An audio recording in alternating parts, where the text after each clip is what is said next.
कुछ लोग आपको अच्छा बताएंगे, कुछ लोग बुरा बताएंगे, कुछ लोग मूर्ख बताएंगे, कुछ लोग आपको चापलूस बताएंगे। कितना भी कर लो, कितने भी आप उद्दंड हो, कुछ आपको अच्छा मानेंगे। कौन अच्छा मानेंगे? जो खुद उद्दंड है वो अच्छा मानेंगे, ठीक किया आपने, दब के नहीं रहते हो। कुछ आपको बुरा मानेंगे। ये तो संसार है, ये तो योगियों को भी, और जिनका हम ये पूरा जीवन चरित्र पढ़ रहे हैं, श्री राम जैसे महापुरुषों को, माता सीता जैसे महान आत्माओं को भी ये छोड़ता नहीं, चूकता नहीं है संसार। यही आत्माएं हैं जो आज जय जय श्री राम बोल रही हैं, और उस समय सीता माता को वन में भिजवा दिया इन्हीं आत्माओं ने। यही थी सारी। आत्मा मरती नहीं है, बदल बदल के आती रहती है। तो यही प्रजाजन थे सारे। आपको लगता है जी हम तो नहीं थे, हम तो बड़े पक्के भक्त हैं। जब वो महापुरुष होता है ना, उसके सामने जो भक्त होता है वही भक्त है। सबको ऐसे उड़ाया इस जनता ने ना। अभी राष्ट्रपिता बन गए महात्मा गांधी, और जब थे तब गोली से उड़ा दिया। ईसा मसीह को सूली पे चढ़ा दिया। अभी उनका कितना प्रचार प्रसार हो रहा है। यही आत्माएं थी जिन्होंने सूली पे चढ़ाया था, दूसरे नहीं थे। किसी को जहर पिला के मार दिया।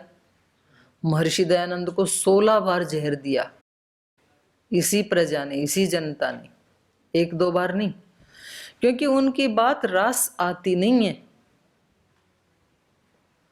अभी श्रद्धेय स्वामी जी महाराज बोलते हैं तो उनकी सारी बात हमको रस आती नहीं है। सुबह उठने के लिए कहें तो बुरा लगता है, शास्त्र स्मरण के लिए कहें तो बुरा लगता है, दंड लगाने के लिए कहें तो बुरा लगता है। कुछ को बुरा लगता है, कुछ को अच्छा लगता है। तो ये तो होता ही है। इसलिए आप अपने सामर्थ्य को देखें और अपने लक्ष्य को निर्धारित करें। मुझे क्या करना है? कुछ भी समझ में नहीं आ रहा है, गुरु के आगे ना, गुरु के पास जो गुरु कराएं करते जाओ। ज्यादा समझदार हैं तो अपने लक्ष्य बना के खुद करते जाओ। तो कोई भाई कम समझदारी है तो अपने किसी की शरणागति में आ जाओ। दो ही बातें हैं ना। और कोई प्रश्न है? ओम दीजिए प्रणाम। क्रोध में, द्वेष में और मन्यु में क्या अंतर है? कभी कभी तो सब एक जैसा लगता है, कभी अलग लगता है, और कभी आप कौन सा करते हो? मैं तो अधिकांश जो करना चाहती हूँ वो मन्यु है, लेकिन मेरे को बाद में ये फील होता है ये क्रोध ही है। और कल ऐसा फील हुआ नहीं, कि फिर ये तो मतलब डुप्लीकेसी की भाषा हो गई। करना चाहती तो हूँ मन्यु, और बाद में पता लगता है कि क्रोधी है। जिस समय करती हूँ उस समय नहीं फील होता ये क्रोध है, लेकिन बाद में जब सोचती हूँ ना तो पक्का लगता है कि ये क्रोध ही है। और कल तो ऐसा लगा कि नहीं, तो कहीं मैं क्या डिफरेंशिएट करूं? आप तो खुद ही कह रहे हो, आप पहचान लेते हो कि ये क्रोध था और वे मन्यु है। भाई जिस आदमी को दोनों का अंतर मालूम है वो ही तो ये डिफरेंशिएट कर पाएगा कि ये लेकिन क्रोध था, पक्का क्रोध था, और ये पक्का मन्यु था। और ये सोचने के बाद फिर लगता है मैं तो गलत तो नहीं। आप मेरे को मेरी टेस्टिंग क्यों कर रहे हो फिर? नहीं, एक बार मैं सच में मैं आपसे जानना चाहती हूँ, मतलब मन्यु में, क्रोध में मुझे कैसे पता लगेगा आपके मन का? मुझे मेरा वाला तो पता लग जाएगा। आप सिद्धांत में हर चीज़ में बहुत ऊंचे हो हम लोगों से, लेकिन आप जो दिशा दिखाते हो ना उससे बहुत आसानी हो जाती है चीज़ें। बट ये तो अंदर वाला तो दूसरा नहीं बता सकता है, अंदर वाला तो खुद को ही पता लगता है। लेकिन क्योंकि मन्यो तो ईश्वर का गुण है। मन्यु रसी मन्युम मई देही। तो वो क्रोध तो किया जाता है दूसरों की भलाई के लिए, और ये वाला किया जाता है अपनी कमजोरी के लिए। कमजोर आदमी को गुस्सा आता है। तो अब जो कर रहा है उसको पता लगेगा, दूसरा कैसे? दूसरा तो इतना ही बताएगा, अगर ये हो रहा है तो मन्यु है, ये हो रहा है तो क्रोध है। एक पॉजिटिव एनर्जी, एक नेगेटिव एनर्जी, ये दोनों है एनर्जी दोनों। तो भी करने वाले को पता लगेगा। और द्वेष? द्वेष होता है जब हम किसी से राग करते हैं ना, तो उसमें जो बाधक है उसको द्वेष कहते हैं। किसी एक से राग है और उसके बीच में कोई तीसरा आ गया, उससे द्वेष होगा। फिर किसी चीज को हम पकड़ के रखना चाहते हैं, पॉसेसिवनेस का भाव होता है ना, जहाँ वहां द्वेष उत्पन्न होता है। बिना राग के द्वेष नहीं होता ना, बिल्कुल नहीं होगा। राग नहीं तो द्वेष भी हो ही नहीं सकता है। उसी चीज में नहीं होगा, अन्यत्र होगा। ऐसा नहीं है कि एक ही चीज में दोनों हो, ये जरूरी नहीं है। लेकिन चित्त में कहीं ना कहीं राग है तो द्वेष भी जरूर होगा। दोनों में से एक को मिटा दिया तो दूसरा स्वतः ही मिट जाएगा। तो द्वेष को मिटाना थोड़ा सा कठिन पड़ता है, क्योंकि जिससे द्वेष करते हैं ना, उसके प्रति प्रेम की भावना उठाना थोड़ा कठिन होता है। तो इसलिए जिनके प्रति राग है वहां प्रैक्टिस करनी चाहिए, उससे बिल्कुल अनासक्त होना चाहिए। वो पता लगता है ना क्रियाओं में, राग का तो पता लगता है। और धन्यवाद दीदी। मेरा प्रश्न था माता जी, प्रश्न की समस्या है थोड़ी, मतलब अपने से बड़े कोई काम बताते हैं अपने को, और वो दोनों काम अलग अलग है, और उसमें पहले किसका करें, क्योंकि अभी करना है, वैसे कंडीशन लगाते हैं, एक का कर दिया दूसरा नाराज, और दूसरे का कर दिया पहले। दोनों का ही करो ना, आप दोनों का कर दो। मेरे साथ एक घटना घटी माता जी, मैंने एक का कर दिया, दूसरे को ये लगाई, मेरा कहना नहीं ये तो मानता। है ही। तो आप मतलब एक का करोगे एक का नहीं करोगे तो गड़बड़ है ना। फिर दोनों ही गुरुजनों का कर दो।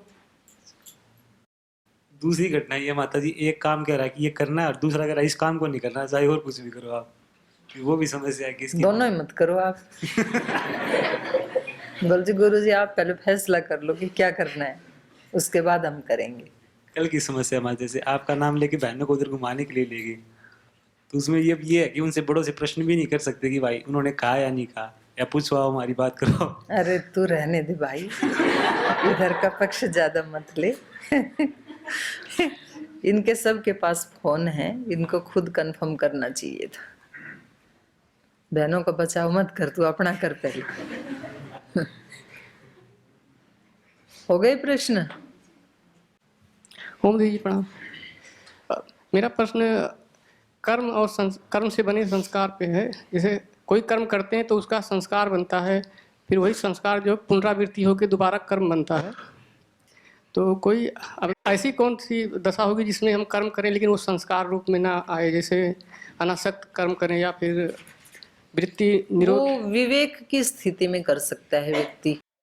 विवेक कब प्राप्त हो जाता है? विवेक प्राप्त होने पर व्यक्ति को ये लगता है कि कुछ भी प्राप्त करने योग्य नहीं है, अब सब कुछ मिल गया। तो जिसको कुछ भी नहीं चाहिए वो व्यक्ति अनासक्त कर्म कर सकता है। जब तक कुछ चाहत है इसका मतलब विवेक नहीं है, क्योंकि आत्मा तो अपने आप में पूर्ण है। तो उस स्थिति में कर्म जो करेंगे उसके संस्कार नहीं बनेंगे? विवेकपूर्ण स्थिति में? हाँ, या अनासक्त स्थिति में? हाँ, अनासक्त या विवेकपूर्ण स्थिति में या समाधिस्थ व्यक्ति जो कर्म करेगा उसका संस्कार नहीं बनेगा जी। तो क्योंकि उसने उसको भून दिया। योग दर्शन में व्यास भाष्य में ऐसे आता है, दग्ध बीज कल्पा। संस्कार ऐसे हो जाते हैं जैसे चने को भून दिया, तो उसको अब जमीन में बोने से अंकुर नहीं फूटेगा ना। देखने में तो चने जैसा ही है, वो चना ही है, पर अंदर से अब उसके अंदर वो सामर्थ्य ही नष्ट हो गई कि वो अंकुर के रूप में प्रस्फुटित हो सके। तो अंदर से जब तक अविद्या है तब तक तो संस्कार बनेंगे, और जब अविद्या का नाश हो गया और विवेक की प्राप्ति हो गई तो अब ये व्यक्ति कुछ कर्म करता भी है तो उसका संस्कार नहीं बनेगा, ना संस्कार बनेगा और ना उसका फल मिलेगा। संस्कार ही नहीं है तो फल काहेगा? वो क्या है, सांख्य दर्शन का सूत्र है ना, चक्र भ्रमणवत धृत शरीर।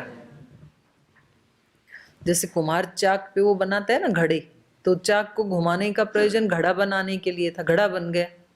घड़े को नीचे भी उतार के रख दिया, फिर भी चाक घूमता रहता है ना थोड़ी देर के लिए, तो फिर अपने आप हो जाता है। तो ये जो चाक का घूमना है अब इसका कोई प्रयोजन नहीं बचा, पर इसको वेग दे दिया था हमने, जितना वेग दिया उतनी देर घूमेगा ये।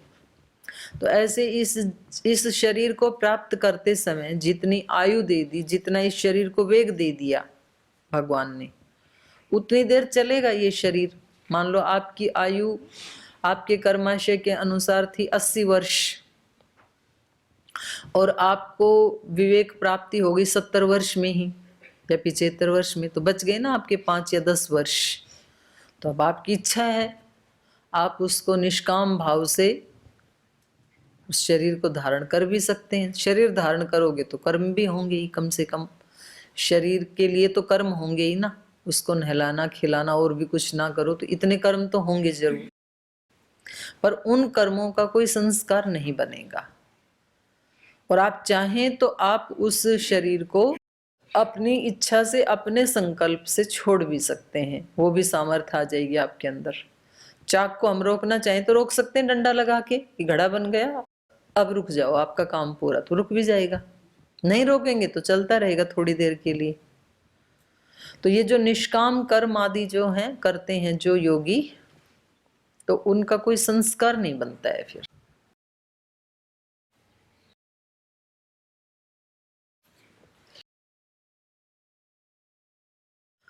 रामस्तु सह सौमित्री सुतीक्ष्णेनाभिपूजितः परिणाम्य निशां तत्र प्रभाते प्रत्यबुध्यत उत्थाय तु यथा कालं राघवः सह सीतया उपास्पृशत् सुसीतेन जलेनोत्पलगन्धिना अथ तेऽग्निं सुरांश्चैव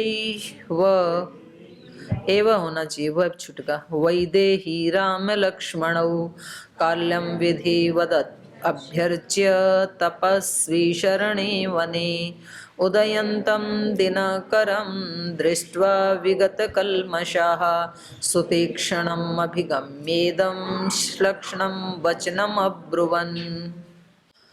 तो उन्होंने जो भोजन इनको परोसा बहुत प्रेम से प्रीति से, उसके बाद सह सौमित्री रामः सुतीक्ष्ण अभिपूजितः, अपने भाई लक्ष्मण सहित श्री राम इनसे अभिपूजित होकर के, सुतीक्ष्ण ऋषि के द्वारा अभिपूजित होकर के उनका सत्कार सम्मान आहार आदि सब प्राप्त करके परिणाम में निशाम तत्र प्रभाते प्रत्यबुध्यत, वहाँ पर रात्रि को विश्राम करके, रात्रि को बिता करके और सुबह सुबह उठ करके प्रत्यबुध्यतः, सुबह प्रभात होने पर उठ करके क्या किया इन्होंने, उत्थाय तो यथा कालम राघव सह सीतया उपास्पृशत सुशीतेन जलेन उत्पल गंधिना। उठने के बाद, उठते ही राघव ने सीता माता और लक्ष्मण सहित उत्पल गंधिना सुशीतेन जलेन, उत्पल कहते हैं कमल को, कमल की गंध वाले शीतल जल से उपास्पृशत स्नान किया। जल को स्पर्श किया मतलब जल से स्नान किया। तो आश्रम के पास जो नदी थी उसमें कमल खिले हुए थे, तो उसका जो जल है वो कमल की गंध वाला जल है।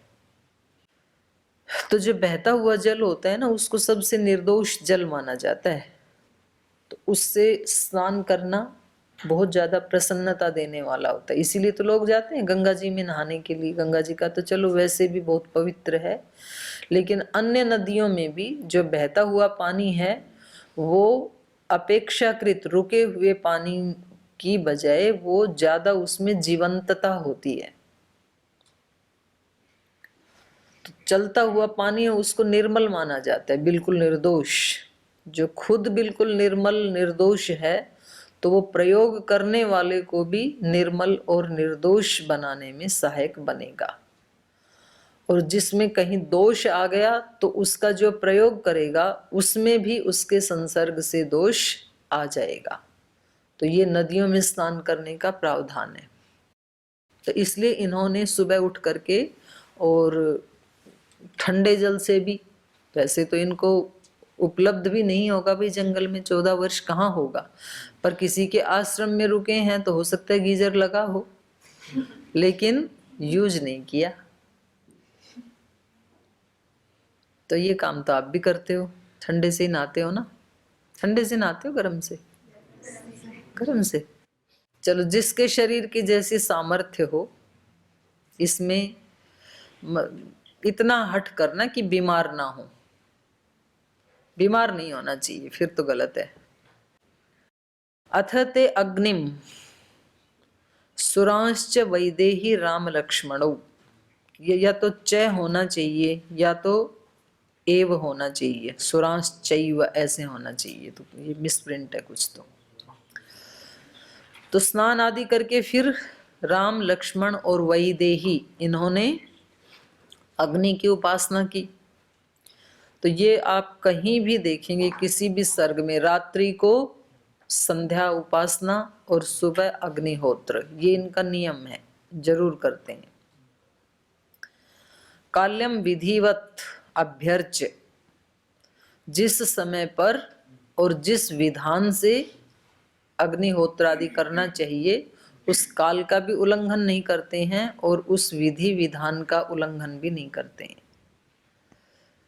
तो ये वहां भी आया है, न्याय दर्शन में भी आया है ना, कि काल का अतिक्रमण कर देते हैं तो भी पाप लगेगा। आपने संकल्प लिया था सूर्योदय के समय आहुति देंगे, अग्निहोत्र करेंगे, और कर रहे हो 8 बजे, तो अब आपकी आहुति को काला कुत्ता लेके जाएगा, सफेद कुत्ता लेके जाएगा। और उससे पहले ही कर दिया कि चलो जल्दी से कर देते हैं, करना ही है, कहीं बाहर जाना है, तो काला कुत्ता लेके जाएगा आहुतियों को, देवता के पास नहीं जाएगी। तो उसका अभिप्राय इतना ही है, जब जिस काम को करने का संकल्प लिया उस काल का उल्लंघन अतिक्रमण नहीं होना चाहिए, उसी समय उस काम को करना चाहिए। तो उससे फिर व्यवहार बिल्कुल ठीक चलते हैं। अब जिस ट्रेन को स्टेशन पे जिस समय आना चाहिए था उसी समय आती है रोजाना, तो उस ट्रेन को अच्छा माना जाएगा। और कभी 1 घंटा पहले आ गई, यात्री बेचारे पहुंचे भी नहीं थे, और किसी दिन 2 घंटा लेट आ रही है, तो उस ट्रेन के बारे में क्या धारणा बन जाएगी, भाई इसमें रिजर्वेशन मत बनाना, मत इसमें लेना, क्योंकि इसका कोई टाइम का, इसकी कोई व्यवस्था नहीं है। ऐसे व्यक्तियों के जीवन में भी होता है। किसी दिन 4 बजे घंटी बजा के बोले चलो सब क्लास में आओ, अभी तो उठे भी नहीं थे जी, मुंह भी नहीं धोया है, बोल बाद में धोते रहे ना, पहले आ जाओ। और किसी दिन रात के 8 बजे घंटी बजा दी, बोले अब पढ़ाएंगे, अब आ जाओ। किसी दिन दोपहर में 3 बजे बजा दी, अभी पढ़ाएंगे, मतलब जब हमारे को अनुकूलता है तब आप आ जाओ। तो उसको अच्छा नहीं माना जाता है, दूसरे व्यक्ति उसको अच्छा नहीं मानते, व्यवस्था को ही अच्छा मानते हैं, क्योंकि ये सारी सृष्टि काल का अतिक्रमण नहीं करती है, व्यवस्था में चल रही है। अब सूर्य जो है एक दिन आए 7 बजे, एक दिन आए 10 बजे, तो फिर तो बहुत सारे काम बाधित हो जाएंगे ना। सर्दी, गर्मी, सूर्योदय, सूर्यास्त, तो ये सब कार्य बहुत रिदम में चल रहे हैं, बहुत फास्ट चल रहे हैं, लेकिन बहुत रिदम में चल रहे हैं। तो आपकी कितनी भी द्रुत गति हो जीवन में, वो तो होनी चाहिए। स्वस्ति पंथा मनुचरे में सूर्य चंद्रमसा विवा, सूर्य कितनी तेजी से घूम रहा है उतनी तेजी से ही हमारी गति होनी चाहिए। और गति करते हुए उसका परिणाम क्या आ रहा है, पूरे पृथ्वी मंडल को जीवन दे रहा है। मतलब हमारी गति में भी दूसरे का कल्याण होना चाहिए। तो कितनी भी हमारी गति तो तीव्र होनी ही चाहिए। महापुरुषों की गति तीव्र होती ही है, लेकिन उस गति में भी एक एक क्षण लोक कल्याण के लिए होता है। आदि गुरु शंकराचार्य जी कितने दिन जिए, बहुत अल्पकाल जिए ना। भगत सिंह कितने दिन जिए, अल्पकाल जिए।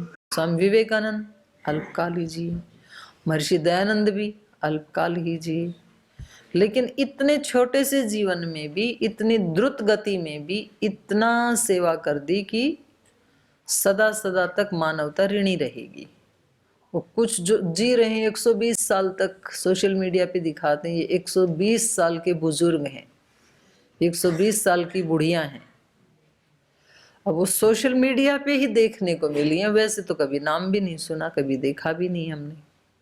वो ठीक है, शरीर को संभाल के रखा, बहुत अच्छी बात है, लेकिन शरीर को संभाल के रख के उसका सदुपयोग क्या हुआ, उसी शरीर का बहुत बड़ा सदुपयोग भी तो हो सकता था ना।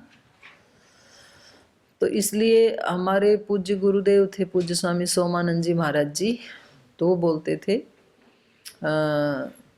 धुआंधार लंबी जिंदगी से थोड़ी देर की चमकती हुई उजली जिंदगी भली।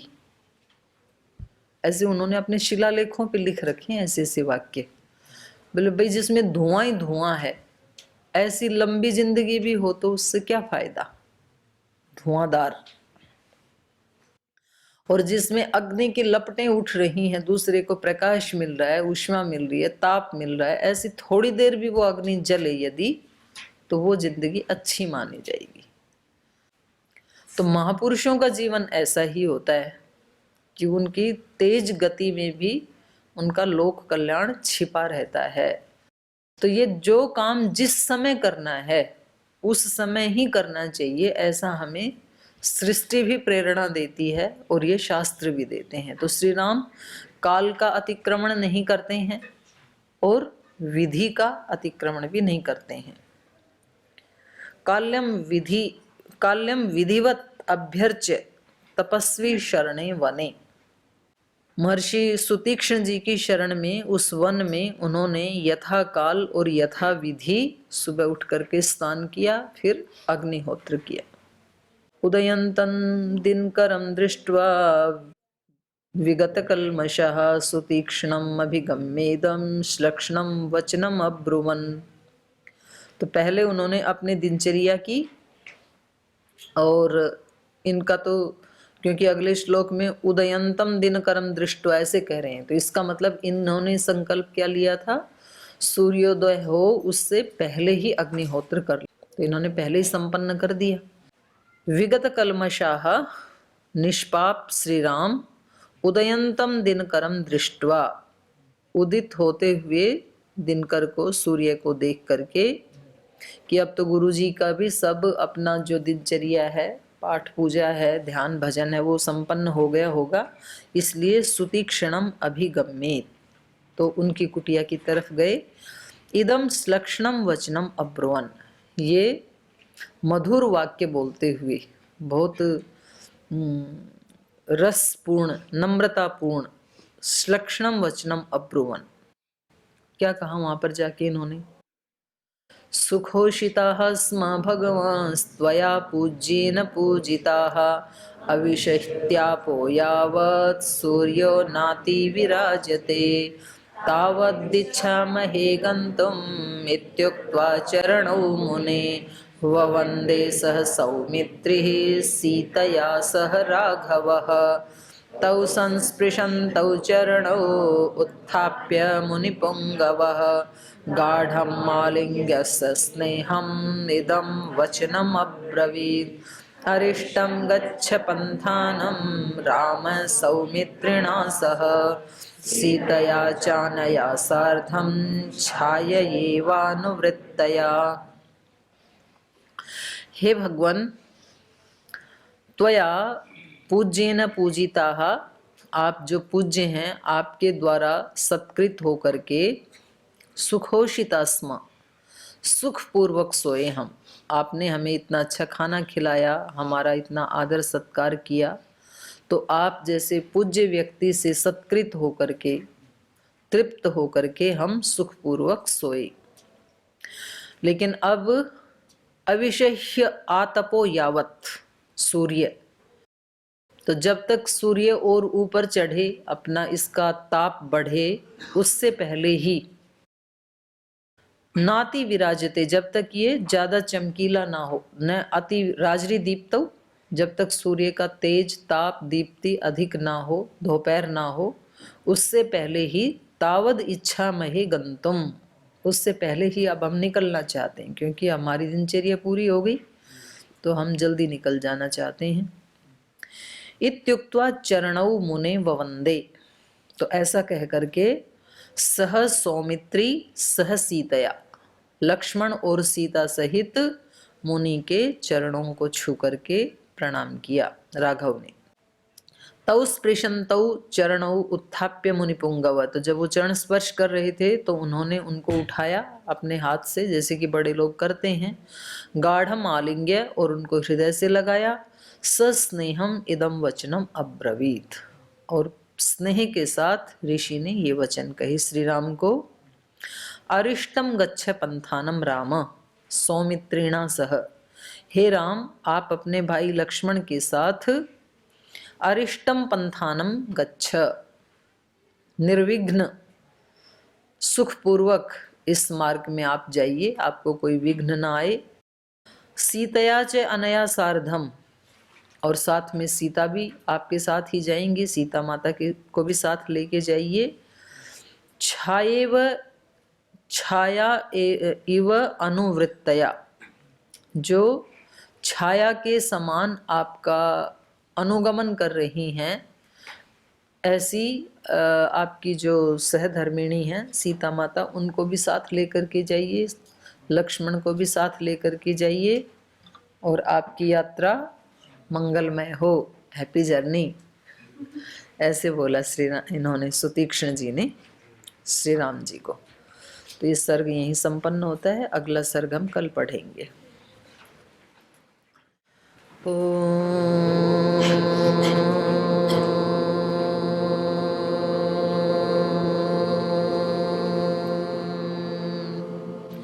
शांति शांति शांति। श्री गुरुभ्यो नमः। हे हृदयेश्वर, हे सर्वेश्वर, हे प्राणेश्वर, हे परमेश्वर। हे हृदयेश्वर, हे सर्वेश्वर, हे प्राणेश्वर, हे परमेश्वर। हे समर्थ, हे करुणा सिंधो, हे समर्थ, हे करुणा सिंधो। विनती ये स्वीकार करो, विनती ये स्वीकार करो। भूल दिखाकर उसे मिटाकर, भूल दिखाकर उसे मिटाकर, अपना प्रेम प्रदान करो, अपना प्रेम प्रदान करो। पीर हरो हरि, पीर हरो, पीर हरो हरि, पीर हरो, पीर हरो हरि, पीर हरो, पीर हरो हरि, पीर हरो। हे हृदयेश्वर, हे सर्वेश्वर, हे प्राणेश्वर, हे परमेश्वर। हे प्राणेश्वर, हे परमेश्वर, हे प्राणेश्वर, हे परमेश्वर।